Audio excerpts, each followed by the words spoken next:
I'm Maddie Smickley, and I want to talk to you today about the book Fried Green Tomatoes at the Whistle Stop Cafe by Fannie Flagg.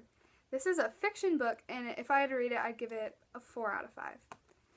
So, this book takes place between the 1920s and the 1980s. There's two main characters, Mrs. Threadgood and Evelyn. Mrs. Threadgood is an elderly woman who is in denial that she is living in a nursing home.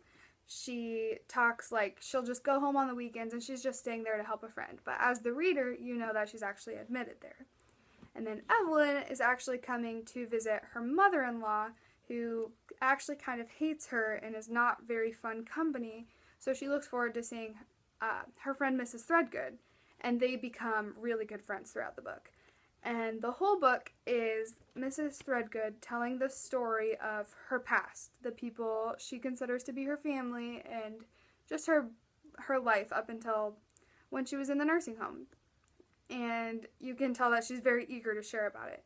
But the thing that makes this book my favorite and just really intriguing is the way that she tells the stories. Instead of just having the two ladies dialogue back and forth and recapping on her life, she takes you back to that time period and she lets you be in the action of the book. So you'll have Mrs. Threadgood introduce a topic, and so you'll be about at the end, the very end of the story. And then you'll jump back to the 1930s and you'll be at the very beginning of the story, and you'll be missing this whole middle section and wondering, how did we get from point A to point B? Which is just really intriguing, because a lot of the books we read are just, you read it and you're going along, you're like, how will this end? But instead you're thinking, how did we get here? Which is really cool. So I want to read you an excerpt where Fannie Flagg just does that really well and really fluidly. She starts with Mrs. Threadgood talking and introduces the topic and then switches and goes right into the action. And so it starts in Rose Terrace Nursing Home, February 16th, 1986.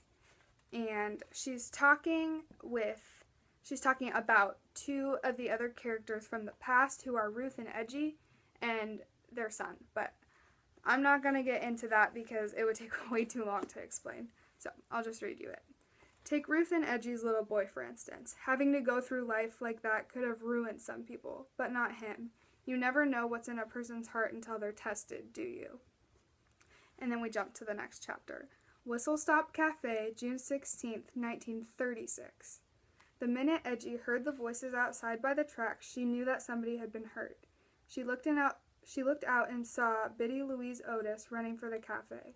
Sipsy and Ansel had walked out of the kitchen just as Biddy threw open the door and screamed, "It's your little boy. He's been run over by the train." Edgy's heart stopped for a moment. And I know that's not a very good place to end, but you find out later in the chapter that he just had his arm amputated. And so you see in the first chapter that I read, the end of it, it talked about how her little boy had so much resilience. And then in the next, it tells you how he got it.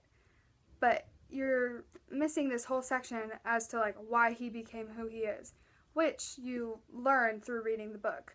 But it's just really interesting to read a different style where you're not just told the story, you're engaged in it.